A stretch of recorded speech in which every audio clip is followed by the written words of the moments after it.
పెద్ద పెద్ద ఎత్తులతోనే కాదు చిన్న పానులతో కూడా గేమ్ లాస్ట్ వరకు అద్భుతంగా ఆడగల సిహెచ్ నాగరాజు గారు.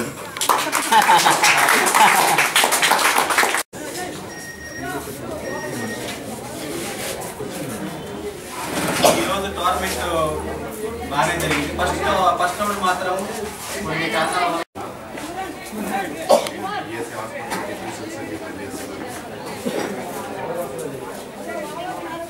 చెస్ ఆడటం అనేది ఒక విధంగా ఒక అదృష్టం.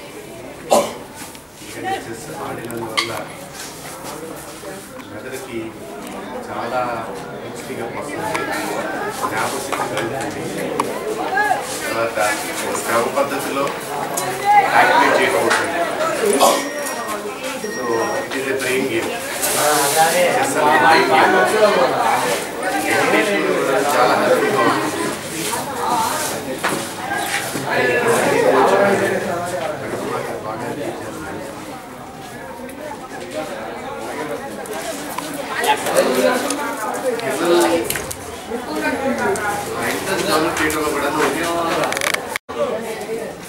బాగా ఆడతారు, నేర్పిస్తారు, నేర్చుకోవాలని ఇంట్రెస్ట్ కూడా బాగా చూపిస్తారు.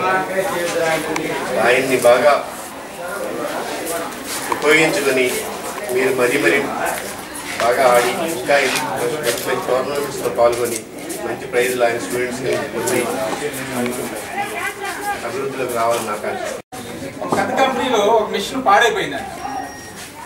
ఆ మిషన్ బాగు చేయడానికి ఆ కంపెనీ తరపు నుంచి చాలా మంది టెక్నీషియన్స్ వచ్చి పనిచేసి వెళ్ళారు, కానీ వర్కౌట్ అవ్వలేదు.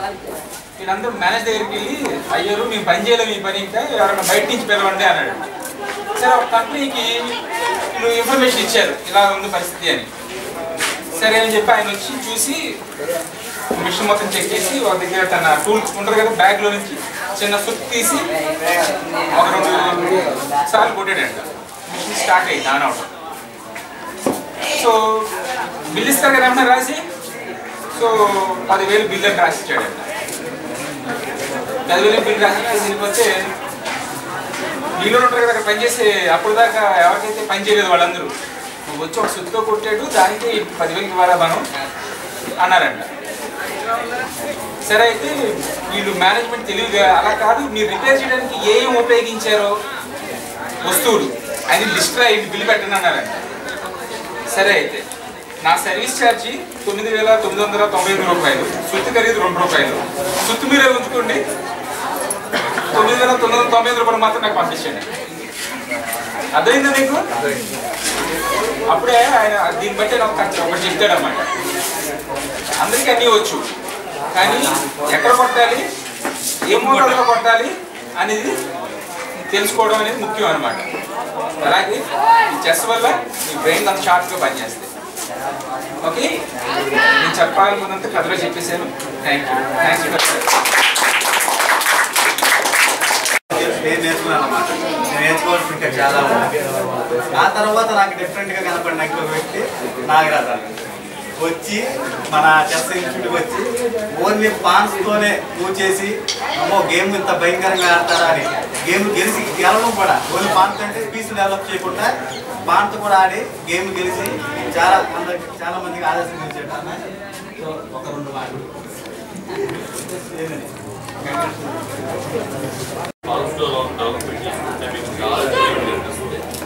బ్యాక్ సైడ్ మీ అన్నమాల బాక్స్ అన్ని చక్కగా పెట్టుకోండి. మీకు ఇంకా ప్లస్ బాక్స్ అన్ని అన్నమాలు పెట్టుకోవడం కాదు, వాటిని డెవలప్ చేసుకోవడానికి పాన్స్ బాగా ఉపయోగించుకోండి. పాన్స్ ఉపయోగించుకుంటే ఎదుటి మీరు స్కోప్ ఇవ్వడానికి అంటే స్కోప్ మీరు ఇచ్చేయలేరు. అతను దాన్ని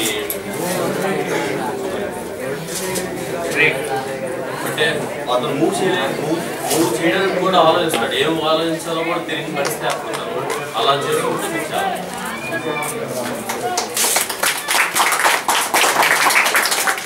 ఇప్పుడు రవికుమార్ గారిని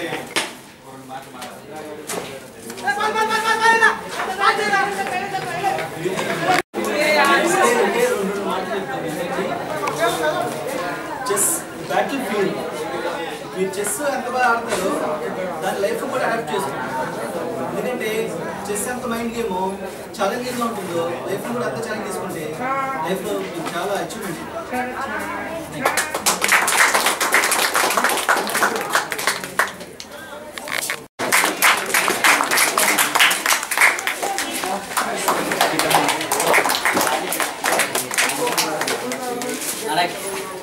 ఫస్ట్ ప్లేస్ రణదీప్.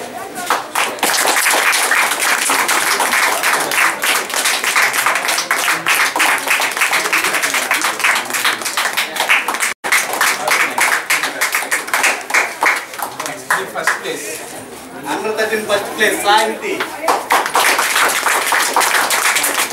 మెమోంటో ఇటు తిప్పండి.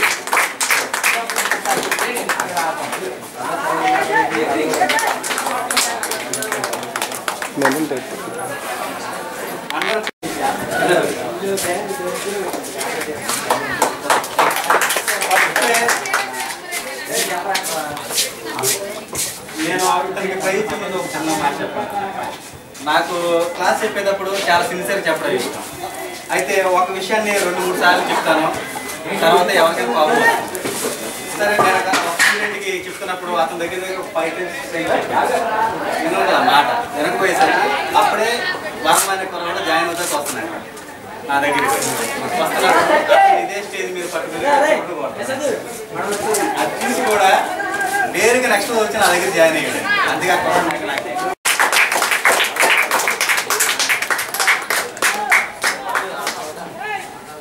ఓపెన్ కేటగిరీలో లాస్ట్ రౌండ్ ఓపెన్ ఛాలెంజ్ ఈ రోజు ఛాంపియన్ కోసం ఇద్దరు సింధు నిలేష్ ఇద్దరు కూడా చాలా పోటీ పడ్డారండి.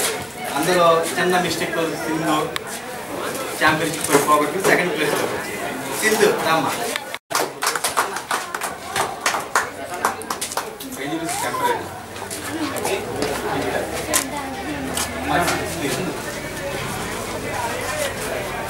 ఈరోజు ఛాంపియన్ నీలేష్.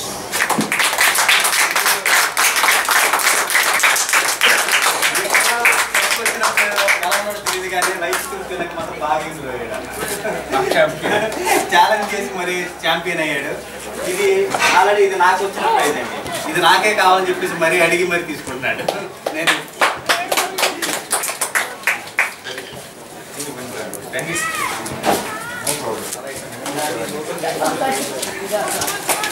నాన్న ఇది చూడు నాన్న.